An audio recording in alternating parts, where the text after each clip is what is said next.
Hello बच्चों, तो आइए पढ़ते हैं कूलाम्स लॉ को। ओके, तो हम सभी जानते हैं कि दो चार्जेस जो होते हैं वो एक दूसरे पे क्या लगाते हैं, फोर्स लगाते हैं। बट वो फोर्स कितना लगता है तो ये हमें कौन बताएगा, कूलाम्स लॉ बताएगा। मतलब मैं कहना चाहता हूँ कि सपोज करिए एक चार्ज क्या है, Q1 है, दूसरा चार्ज क्या है, Q2 है, और इनके बीच की दूरी क्या है, R है। ओके, तो हम सभी जानते हैं कि Q2 Q1 अगर हमने इसको प्लस का ले लिया मान लीजिए, तो हम जानते हैं Q1 के ऊपर फोर्स किस तरफ लगेगा, इस तरफ, और Q2 पे किस तरफ फोर्स लगेगा, इस तरफ, क्योंकि दोनों कैसे हैं, प्लस प्लस के हैं, तो एक दूसरे को क्या करेंगे, रिपेल करेंगे। तो यहाँ भी फोर्स F लग रहा है, यहाँ पर भी फोर्स F लग रहा है, बट ये फोर्स कितना लग रहा है ये हमें कौन बताएगा, कूलाम्स लॉ बताएगा। कूलाम्स लॉ क्या कहता है कि the force between two charges is directly proportional to product of their charges and inversely proportional to the square of the distance between them.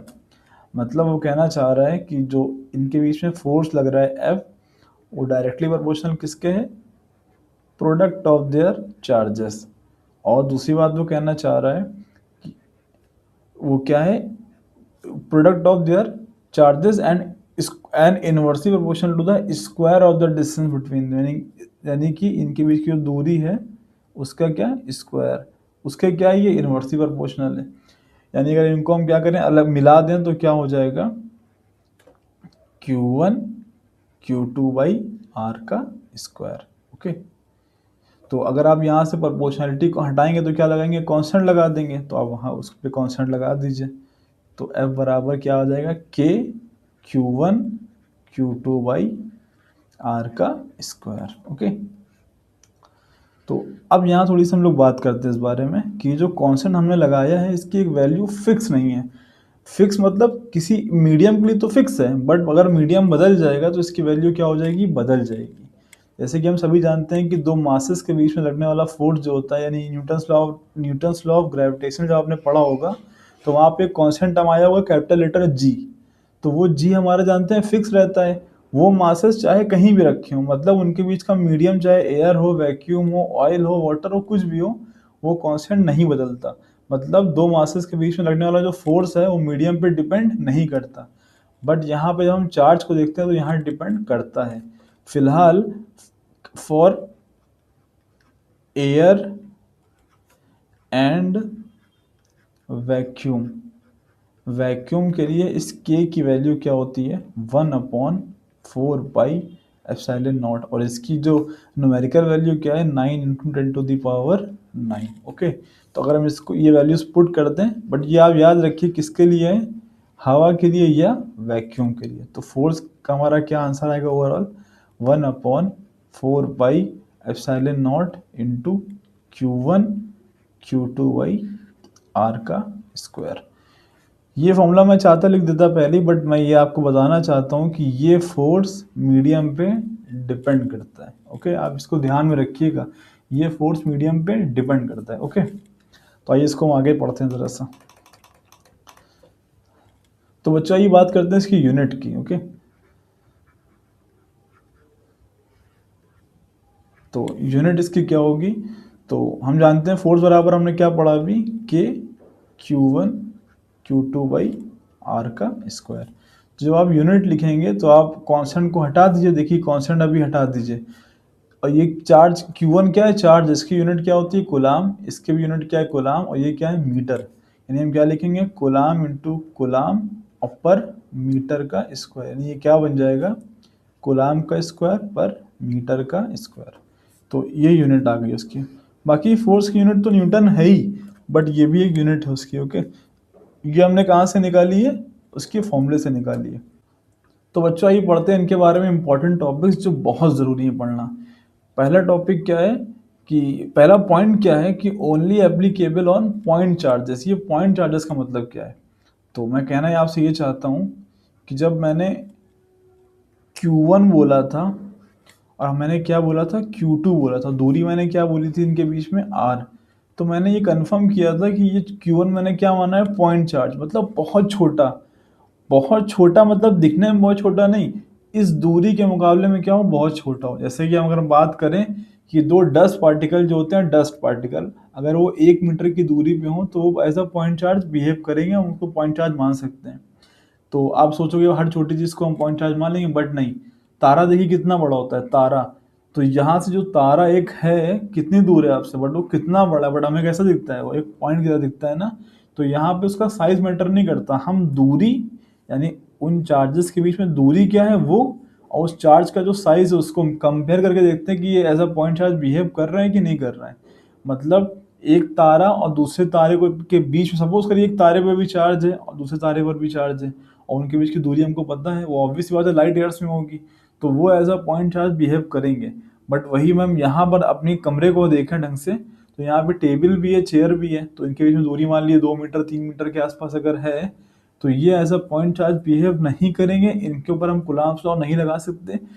I hope आपको ये समझ में आ जाएगा, बट आप ये बात ध्यान रखिएगा कि जो कूलम्ब्स लॉ है उससे वो सिर्फ पॉइंट चार्ज के ऊपर एप्लीकेबल है, ये बहुत ज़रूरी बात है। ओके, तो बच्चों आइए देखते हैं दूसरा टॉपिक क्या कहता है। It is a central force, इसका मतलब क्या, तो इसको समझते हैं ये बारी बारी से। तो जैसे मैं कहना चाहता हूँ आपसे कि मान लीजिए ये चार्ज Q1 है और ये क्या है Q2 है, तो इस पॉइंट चार्ज को मिलाने वाली लाइन क्या है, ये लाइन R है। ओके, ये लाइन है, दूरी क्या है इनके बीच में R है। तो हम सभी जानते हैं इस Q, मान लिया सपोज करिए कि ये प्लस का है और ये भी प्लस का है, तो हम जानते हैं Q1 Q2 पे क्या लगाएगा, एक फोर्स लगाएगा, बट वो फोर्स ऐसे भी लग सकता था, ऐसे भी तो लग सकता था, और वो ऐसे भी लग सकता था, ऐसे भी लग सकता था, बट इनमें से कोई भी कन्फिग्रेशन जो हमने लिया है वो सही नहीं है, क्योंकि फोर्स तो ऐसे भी लग सकता था, बट नहीं, इन दोनों को जो मिलाने वाली लाइन है, ये इसी लाइन ज्वाइनिंग पे वो क्या होता है, फोर्स होता है। देखिए, तो इस तरह के फोर्सेस हम लोग क्या बोलते हैं, फोर्स कैसे हैं, सेंट्रल फोर्स हैं। अगर ये दोनों प्लस प्लस के हैं तो फोर्स किस तरफ होगा, इस तरफ होगा, बट इसी लाइन पर होगा। अगर दोनों अपोजिट नेचर के हैं तो किस तरफ होगा, इस तरफ होगा, बट इसी लाइन पर होगा। तो ये बहुत इंपॉर्टेंट बात है समझने वाली। आप ना खुद सोचिए, फोर्स यूं भी तो लग सकता था और यूं भी लग सकता था, बट ऐसा नहीं है। वो क्या होगा, जो पॉइंट जो आपस में लाइन ज्वाइन करने वाली होगी उसी के अलाउन लगेगा। ओके, तो यही इसका मतलब, it is a central force. तो बच्चों आइए पढ़ते हैं तीसरा पॉइंट। ये कहता है कि it is depend upon medium. हम लोग इस बारे में डिस्कस कर चुके हैं अभी कि ये मीडियम पे डिपेंड करता है। जैसे कि दो मासेस के बीच में लगने वाला फोर्स मीडियम पे डिपेंड नहीं करता है, बट यहाँ करता है। दो चार्जेस के बीच में लगने वाला फोर्स मीडियम पे डिपेंड करता है। ये एमसीक्यू में क्वेश्चन पूछ सकता है, तो आप बता दीजिएगा। ओके, फिलहाल एयर के लिए और वैक्यूम के लिए हमने के की वैल्यू क्या कहा था, 1/4πε0, और उसकी जो न्यूमेरिकल वैल्यू की थी वो कितनी थी, 9 × 10⁹ और बहुत सारे न्यूमेरिकल्स में आपके भाई इतना ही पूछा जाएगा। ओके, वो ज़्यादा डीप में नहीं जाएगा कि वो वहाँ रखा है वहाँ रखा है। आप फिलहाल उसको वही याद रखिए अभी फिलहाल, बस दिमाग में ये रखिए कि डिपेंड करता है मीडियम पर। तो चौथा पॉइंट क्या है, it follows inverse square law. तो ये हम डिस्कस कर चुके हैं अभी कि जो इनके बीच में जो फोर्स होता है वो इस लॉ को क्या करता है, फॉलो करता है। तो यही पॉइंट यहाँ पे लिखा हुआ है। ओके, तो इसमें कोई इतनी ज़्यादा बड़ी बात नहीं है, कि बस आपको यही समझना है कि जो फोर्स है वो इस नियम को फॉलो करता है। ओके, तो आई होप आपको ये समझ में आ गई होगी बात। तो अगला पॉइंट क्या है, Newton's third law is valid. इसका मतलब क्या, इसका मतलब ये है कि Q1, मान लीजिए मैं इसको बार बता चुका हूँ आपको, मैं फिर से बता रहा हूँ, ये Q1 है और ये Q2 है। तो न्यूटन थर्ड लॉ का मतलब क्या, Q1 Q2 पे क्या लगाएगा, फोर्स लगाएगा, मान लीजिए इस तरफ, तो आप इसको बोल दीजिए F2 के ऊपर लग रहा है फोर्स, किसने लगाया, 1 ने लगाया। तो अब क्या होगा, पलटे में क्या होगा, इसके ऊपर फोर्स लगाना, तो अब पलटे में ये भी लगाएगा। इस तरफ हम क्या बोलेंगे, F1 पे लग रहा है फोर्स 2 की वजह से।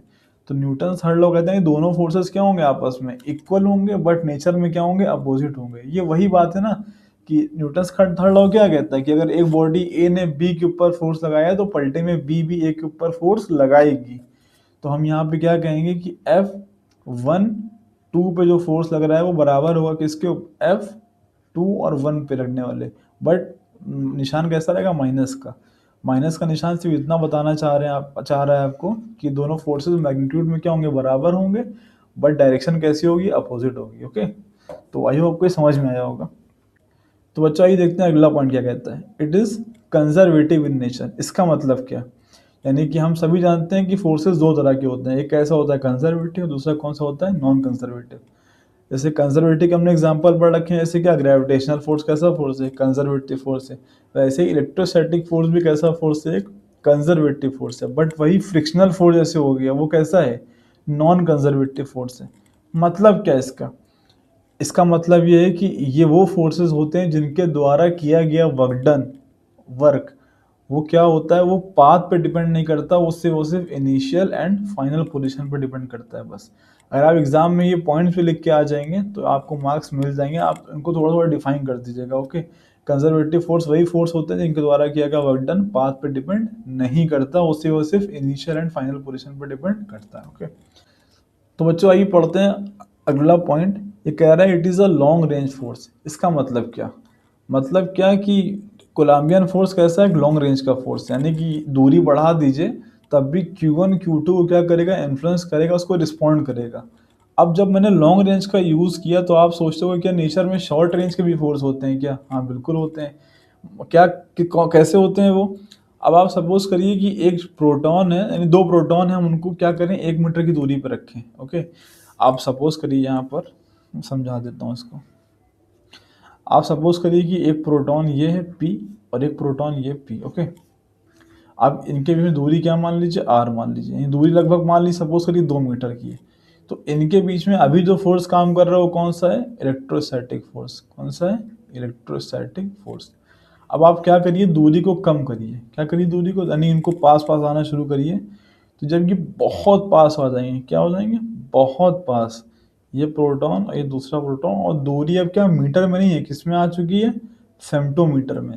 अब इनके बीच में फोर्स काम करेगा जिसे हम लोग क्या बोलते हैं, न्यूक्लियर फोर्स। क्या बोलते हैं, न्यूक्लियर फोर्स। अब ये क्या, और ये फोर्स इतना ज़्यादा होगा कि उसके आगे ये जो इलेक्ट्रोस्टैटिक फोर्स था, इस ये वाला, ये लगभग ना के बराबर हो जाएगा, यानी कोई काम ही नहीं कर पाएगा। और ये फोर्स एक दूसरे को क्या कर लेंगे, आपस में चिपका लेंगे और क्या बना लेंगे, एक न्यूक्लियस बना लेंगे। ओके, यानी कि नेचर में शॉर्ट रेंज के भी फोर्सेस हैं। और आप खुद सोचिए कि जब आप किसी एटम को देखते हैं, उसके न्यूक्लियस को देखते हैं, तो वहाँ पे क्या है, प्रोटॉन्स। मान लिया आपने देखा है किसी न्यूक्लियस में 8 प्रोटॉन है, तो 8 प्रोटॉन का मतलब क्या, कि प्रोटॉन पे तो पॉजिटिव का चार्ज है ना, तो एक दूसरे को फैल फैल जाना चाहिए, क्योंकि पॉजिटिव क्या करता है, रिपल्शन दिखाता है। बट वो वहाँ पे इकट्ठा जमे, इसका मतलब क्या, कि वहाँ पे उनके बीच में कोई और फोर्स काम कर रहा है जो कि इलेक्ट्रोस्टैटिक फोर्स से क्या है, ज़्यादा ज़्यादा पावरफुल है, इसीलिए तो उनको मात दिए दे रहा है वो। और इसी फोर्स को हम लोग क्या बोलते हैं, न्यूक्लियर फोर्स, जो कि शॉर्ट रेंज का होता है। बट मैं शॉर्ट इसलिए बता देता हूँ ताकि आपको आप कंपेयर कर सको कि अगर इलेक्ट्रोस्टैटिक फोर्स लॉन्ग रेंज का है तो नेचर में शॉर्ट रेंज के भी फोर्स हैं। और नेचर में फोर्स सिर्फ 4 ही तरह के हैं, आप सभी जानते होंगे, इलेक्ट्रोस्टैटिक फोर्स, इलेक्ट्रोमैग्नेटिक वाला force, gravitational force, weak nuclear और स्ट्रॉन्ग न्यूक्लियर। तो आई होप आपको समझ में आया होगा। अगर आपको समझ में आता है तो वीडियो को लाइक करें, चैनल को सब्सक्राइब करें। Thank you.